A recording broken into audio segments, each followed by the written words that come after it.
Hello and welcome back. My name is Dr. Christopher Gennari, and this is Great Big History Podcast.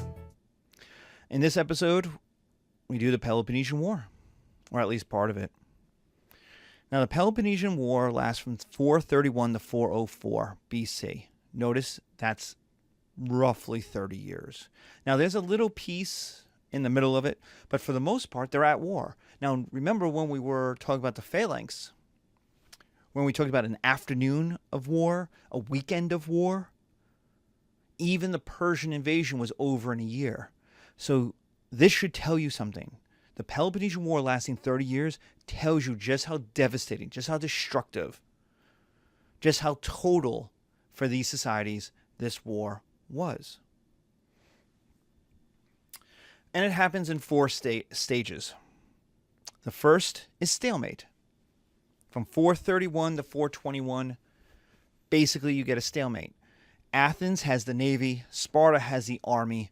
They basically can't hurt each other. They taunt each other.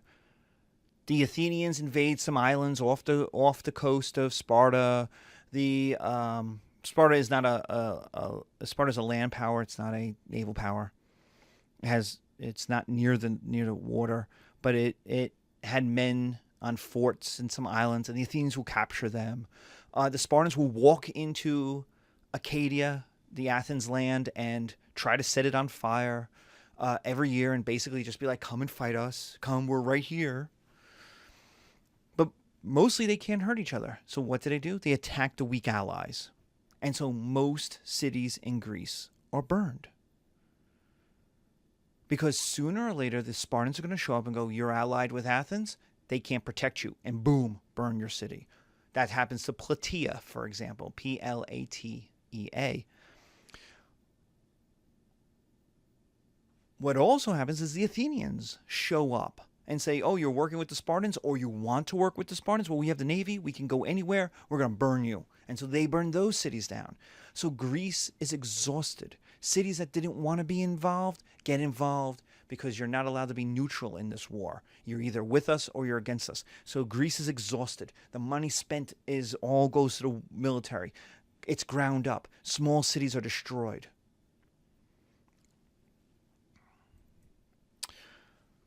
So stage 2 is a timeout, which makes total sense. From 421 to 415, the Spartans and the Athenians take a timeout. Now, it's called the Peace of Nicias, but it's not really a peace. Everybody knows they're going back to war. It's a timeout. Neither Sparta nor Athens are hurt enough. They can't hurt each other, but they're not hurt enough to end the war. So they're locked in it. So the question is, let's regather our strength. Let's heal. So from 421 to 415, we have this peace, but everyone expects to go back to war. It's let's heal up, let's get ready, and sooner or later we're going to go back to war. But that doesn't mean there's no war at all. In fact, one of the most famous scenes in all of the war happens in 416 at the city of Melos, Melos. Melos. Yeah. And it's called the Melian Debate in 416 BC. See, Melos revolts against Athens. They're part of the Athenian Empire. They don't want to fight the Spartans. They revolt. No, they don't want to really fight the Athenians either, to be fair. It's not like they're revolting to destroy Athens. They just don't want to be part of this war anymore. They don't want to pay the taxes. They don't want to fight the Spartans. They just don't want to be a part of it. And Athens says, well, if we allow you out, if we allow you to go, everybody will want to go. Everyone will think they could get out. And so they attack Melos and capture the city. They break down the walls, burst into the city, capture it. Now what? And what happens is one of the craziest things that may have ever happened in ancient warfare. Athens discusses what to do. The democracy sits down and has a debate. And for 3 days, they talk about it. And there's basically two positions. The first is they surrendered. We captured the city. We own it. Forgive them. Show people that it's good to be part of the Athenian Empire. Treat them well. Take some money, but help them. Put in a democracy so they have a government like ours, but for the most part, be nice to them. And then there's the other side that says, if they think they can get away with it and we leave, they'll eventually revolt again. And everyone will revolt because they think they could get away with it. And what does it decide? Genocide. It decides to murder everybody. It decides to send a message. You cannot revolt. We will obliterate you. We will destroy you. This was the Assyrians sending the same message. This will be the Romans who will try to do this to the Hebrews, to the Jews in 70 AD. But the difference is that this was a democracy, not a militarized king dictatorship of Assyria, nor the emperor in Rome. This was a democracy choosing to commit genocide. So the idea is that democracies can be violent and choose evil purposely. I know we live in a world that's like post the Nazis, and the idea is democracies are good and dictatorships are bad, but democracies can choose to do terrible, horrible things to other people. And the Athenian democracy does that. And that's the Melian debate. That's Milos. They murder the men and send the rest of the people into slavery.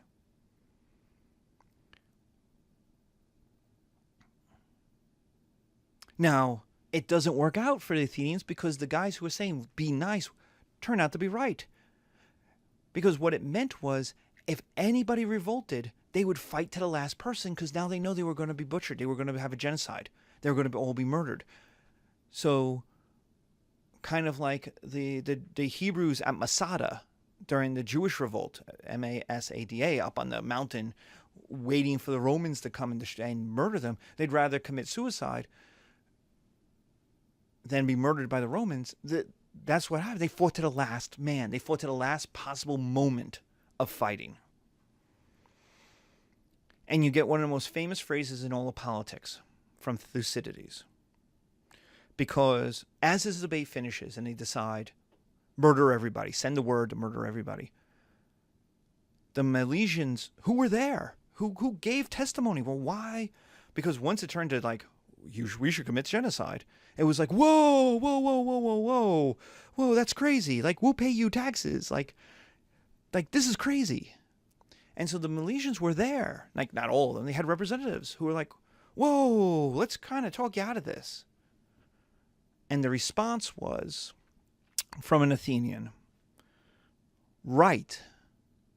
Basically, don't tell me about, because basically the Milesians go, this isn't right. He goes, right, as the world goes, is only in question between equals of power. While the strong do what they may, the weak suffer what they must. So what is he saying? What is this Athenian general saying? He's saying, I don't have to negotiate with you. You're weak, and I'm strong, and I can do to you whatever I can. And you, if you were weak and I was strong, you would do it to me.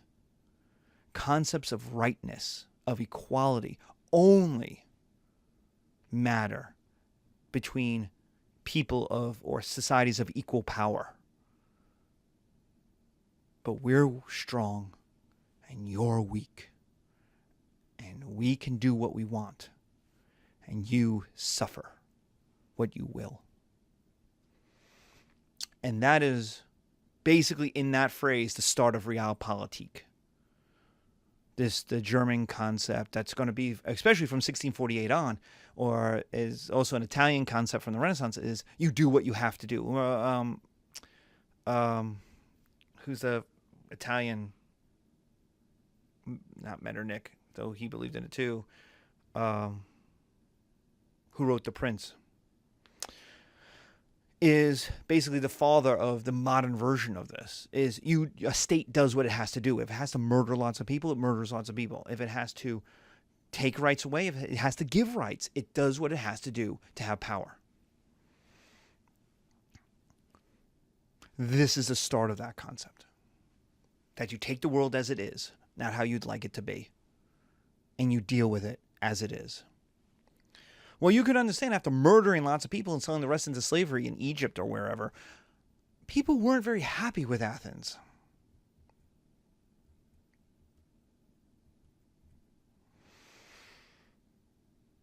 And what happens is, in 415, Athens attacks Sicily.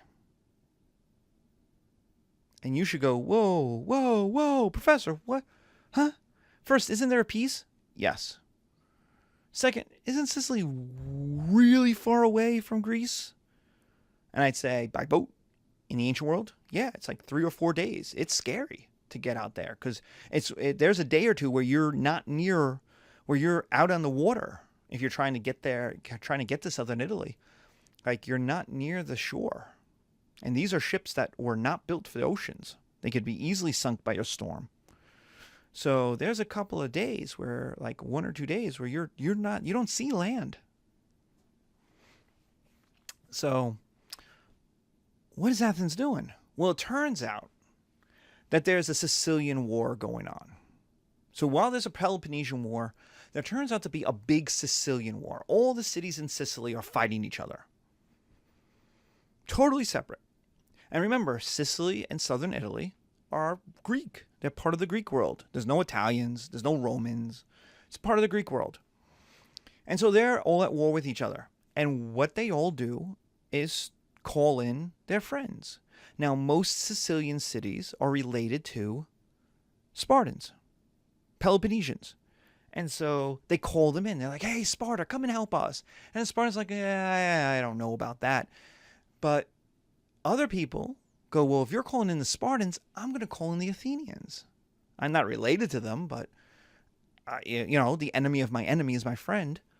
So they call in the Athenians and they're like, oh, Athens, you could totally help us. We would so be great friends with you. You would own Sicily. And the Athenians go, why would I want to own Sicily? And then somebody says, well, Sicily makes the food for the Peloponnesians. Remember when I said there's not enough food and you had to leave and you had to go colonize areas? Well, the Black Sea and the Aegean, if you go back to the Athenian Empire, notice if you're on the video, you'll see all this yellow. Well, all those cities send food to Athens. And so Athens has food coming in from the Aegean and the Black Sea. Meanwhile, the Spartans get they have their food on their own, but their allies. Remember, the Spartans have slaves. But their allies, the Corinthians and other people in the Peloponnese, are getting their food from Sicily. And so the idea is, very simply, if you capture Sicily, you'd own the food. If you own the food, you could blockade the Peloponnesians. If you blockade the Peloponnesians, they can't fight. They'd have to give up, and you'd win. You'd win. And you wouldn't have to fight the Spartan army. They would surrender because they don't want to starve. Well, again, the Spartans have slaves, so they would keep living because they would just have their slaves make more food. But all of their allies would leave them. And Athens is like, we could fight the Spartans. Like, it's the only reason we can't fight the Spartans is because they have all these other cities with them. But a one-on-one, we'd win that. And so the idea was you could win without fighting Sparta directly, without having a battle against Sparta, which so far for 15 years of this war, 20 years of this war, they haven't had. And so what Athens sends is 40,000 men and most of their ships. About 25% of all the men living in Athens, of all their male citizens. Like, remember, we invaded Iraq and we've been in that war in Afghanistan for 15 years, and less than 1% of Americans have served in either of those two wars. In Athens, the Sicilian expedition had 25%, 1 out of every 4 men. This is a insane amount of manpower going off to war to one place at one time. But all they have to do is win, and that's why they threw the manpower at it. And they show up in Sicily, and they expect their allies to be like, have horses because it's flat land, and have good sieges, and have food, and have all this stuff. And they turn out to have nothing. They got goats. And they're like, you promised us a lot of stuff. And the allies are like, well, you're here now. Help us get it. And they might have been able to do something with this. Because remember, allies always suck. If you are a major power and someone tries to get you to come in and join their fight, they're lying. They are always lying about how strong they are, how popular they are, how close to victory they are. They are always lying about it. The Iraqi National Conference lied about Saddam Hussein in 2003. Notice you haven't heard from them again. Because they just lied. We sucked the American army in, and then you found out, oh yeah, nobody likes us here. And you're like, and the Americans are like, well, you're supposed to be in charge. And like, yeah, how about you stay forever and you put us in charge? And the American army said, no, that's not what we wanted to do. And the Iranians come in and say, well, if you're not going to do it, I'll do it. And so, boom, you got a Shia government. But that's how you get this craziness. Allies are always terrible. Always terrible. The Russians found that out in Afghanistan.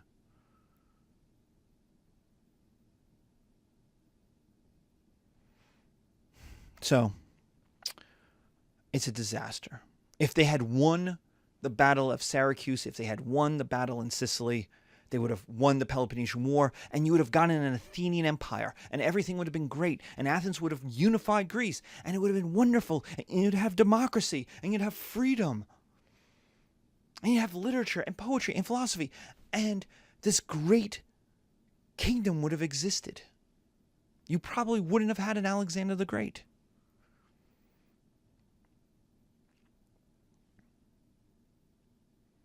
We might have gotten an Alcibiades the Junior, the Great. Alcibiades was one of the leading guys in Athens. He's like if Captain Jack Sparrow was also good at politics.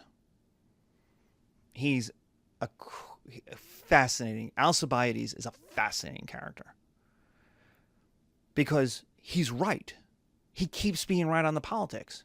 They don't listen to him because he's a philanderer. He has sex with lots of women. He's a pirate. He's all kinds of stuff that they're like, oh, this is so unmanly. This is so unseemly. And he's like, yeah, but if you go to Sicily, you're going to lose. And they're like, no. And then you go to Sicily and then they lose. And this is a disaster. It's an utter disaster. The invasion fails. Very few return. It is 25% of your manhood disappeared. It is a disaster. It is such a disaster, it leads to a play called Lysistrata by Aristophanes. Now, you may have seen either Lysistrata itself or a version of it like Chirac by Spike Lee. The idea is that wars between men, but women suffer too. And so the women want the war to end. And so in Lysistrata, a woman, Lysistrata, decides she's going to end the war. And now this is a comedy. It's not a tragedy, it's a comedy. She's going to end the war by women taking agency. How? Well, she asks herself and she asks the other women, what's the one thing men like as much as war? And all the women go, sex. Because, yeah, what if we deny them sex? And the women go, whoa, whoa, whoa.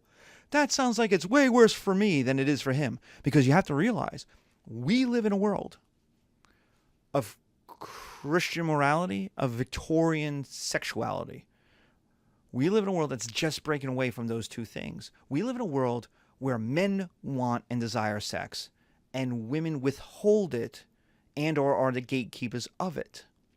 The idea that women want sex and like sex is a crazy idea. Right? Birth control, not included on insurance. Viagra, the U.S. military spends billions of dollars just on Viagra.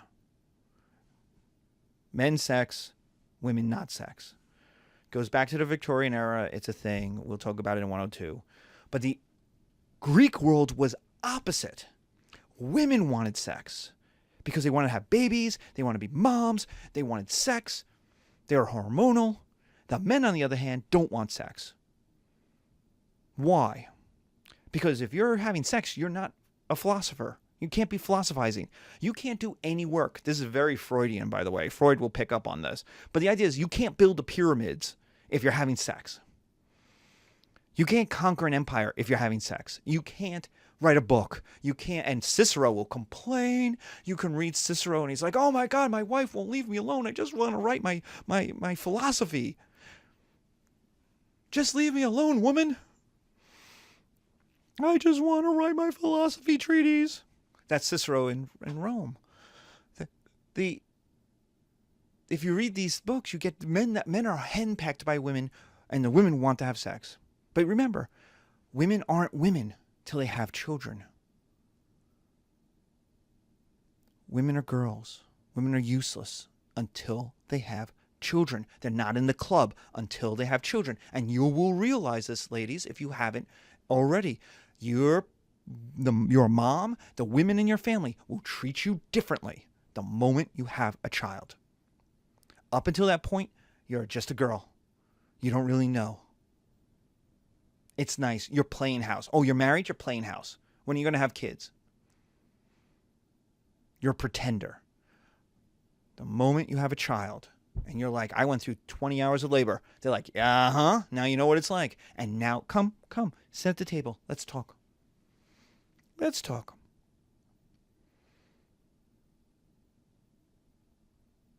So, in the ancient world, women desired sex more than men did.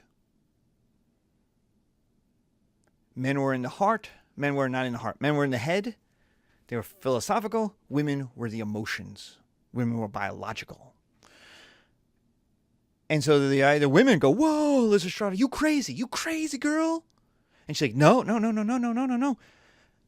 If we stop having sex, they'll have to stop the war. And then we all win. And the idea was that everyone is affected by war. Not the men, not just the men who fight and die in the battles. Not just everybody's affected by it. And that's what Lysistrata's argument is. Because men, generals will come up. There's several scenes where they're like, why are you doing this to us? And it's like, you don't understand how your actions affect us. And they're like, but we vote. And they're like, we don't. Women don't. You just make your own decisions. What's good for you affects us. And the idea ultimately of Lysistrata, the point is that if women stay together, and Lysistrata doesn't just stay with Athens or Sparta. She gets the Athenians and Spartans. She gets all the women of Greece to unite under this. And the idea is if women work together, if there is a sisterhood of the traveling toga, that they are a powerful group. That women divided are weak and get abused and oppressed. But women together can change their societies. And that's Aristophanes in 415. Now, also importantly, Lysistrata is the first anti-war piece of art that I know of that may have ever been created. It is clear Lysistrata is anti-war. Aristophanes wants the war to end. He sees it as brutal, barbaric, and bad for Athens, bad for Greece. He's anti-war. So the poets of the First World War, Wilfred Owens and Sassoon, and the writers of the 50s who are going to talk about how the naked and the dead, like Norman Mailer, who are going to write about how devastating the war, the First World War and the Second World War are. Catch-22, for example, that's Joseph Heller. Those anti-war books and stories all come back. All the Bob Dylan stuff in the 60s, everything that comes out in the late 60s about the Vietnam War, it all goes back to Aristophanes and Lysistrata. The idea that art, because it's art, can say something political, can bring people together, because 2,000, 3,000 people sat there and watched this. And Aristophanes said, I'm going to tell you people to end the war, and I'm going to show you how. So that when you leave here, you might go and have sex and all that, but you might just talk about ending the war.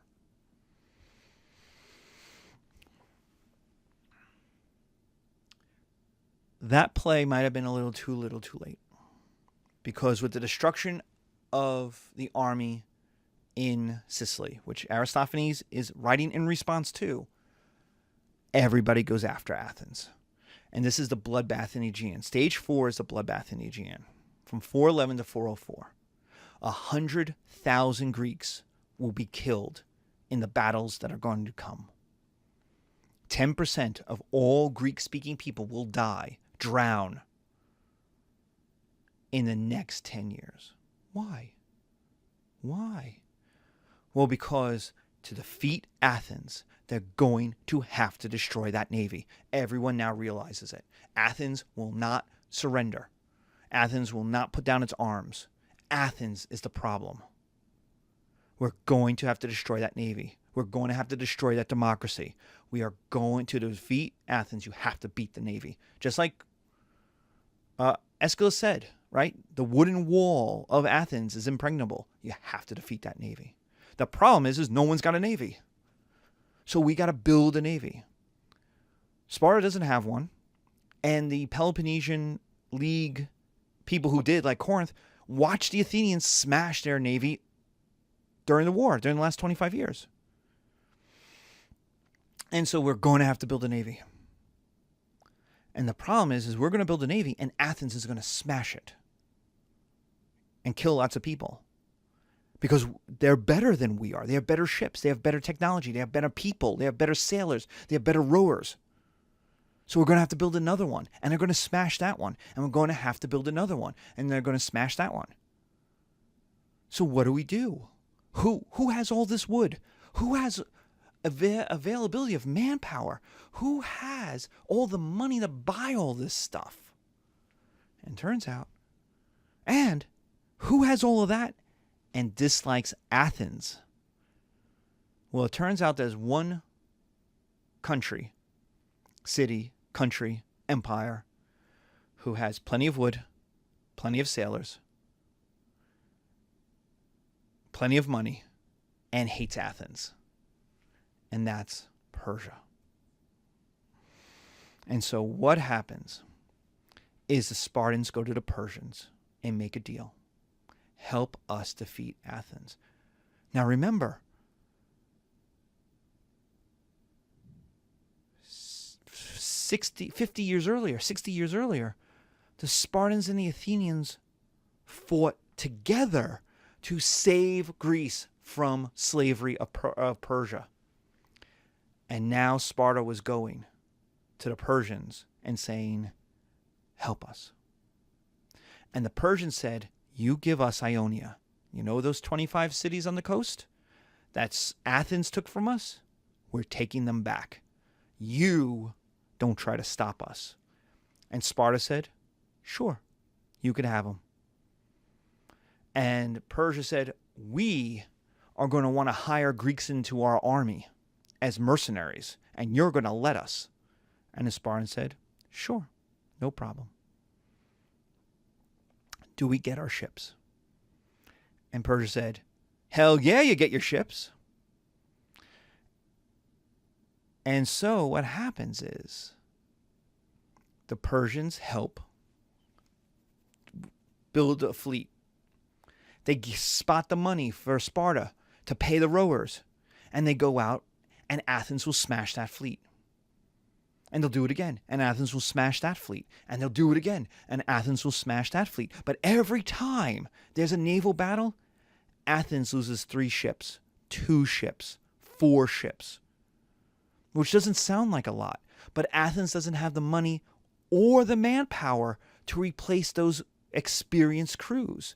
If they do have the money and they build a new ship, they don't have the experienced crews for it. So they have to put young men into those ships who aren't any better than what Persia or Sparta or the Peloponnesians can put. So their qualitative advantage goes down with every battle. And all there needs to be is one battle that Athens loses, and everything is over. And that happens in 404. Now, what will happen is 100,000 Greeks will be killed because the Athenians know. They know what they're doing. They're trying to bleed Athens white. They're trying to bleed them to run out of men, to run out of their navy. And so they're going to fight every time. Every time Persia and Sparta build a new navy, they have to fight that navy. They can't not fight it. So they have to fight, and they have to fight, and they have to fight. And they'll win those battles, but they're slowly losing the war. And so they will throw everything at this. And in response, the Spartans, the Peloponnesians, and the Persians throw everything at them. And so 10% of all Greeks die. They drown in these shipwrecks, in these naval battles. And in 404, there's a naval battle, and Athens loses.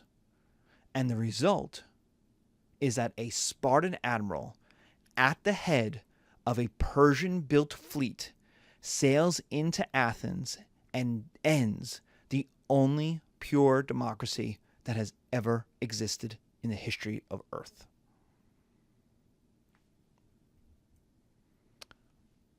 So what are our results? First is Athens defeated. No more democracy. The elites hate it. And you won't have a democracy since. I know we say America's a democracy. No, we're not. Rome wasn't a democracy either. We're both republics where the elites run the show. Voting is not a democracy. A democracy is where you get to have a say on the laws. And right now, in 2018, we're trying to decide who to put on the Supreme Court. Why does it matter? If we make our own laws, if we're a democracy, we don't need a Supreme Court. We don't need a bunch of old people telling us what the laws mean. We could decide that if we're a democracy, but we're not. We're a republic where we vote for the people who make the laws, who run the government. They decide. So a bunch of old dudes, old people, decide what the laws will mean for young people. And young people don't get to decide. We are not a democracy. We're just not. We're a republic. We vote for representatives. And those representatives are rich people. Take a look at the Senate. How many are rich white men? Take a look at the Congress. How many are rich white men? Take a look at governors. How many are rich white men? This is not a democracy. These are representatives. These are elites. So you choose between one elite and the other elite. Athens had a real democracy where the people voted for their own laws. When they voted to go to war, when they voted to go to Sicily, the people who voted went. They knew they were voting to send themselves, to send their kids to Sicily. They knew that when they voted to go fight the Persian-Spartan fleet, that they would be in those ships, fighting, dying, surviving. They knew when they voted taxes. They knew when they voted for a general. They knew that everything they did affected them because it was theirs. And that was hated by the elites throughout the Greek world. And so they ended democracy. And you've never seen a full pure democracy since. 2, Athens becomes a university city. It becomes, it stops being a power. It stops being even economically powerful. And it becomes the culture. It becomes a university city. Our great philosophers will all be from Athens. Our great playwrights will be from Athens. The next 100 years will be the cultural supremacy of Athens. It becomes a university city. Kind of like Boston,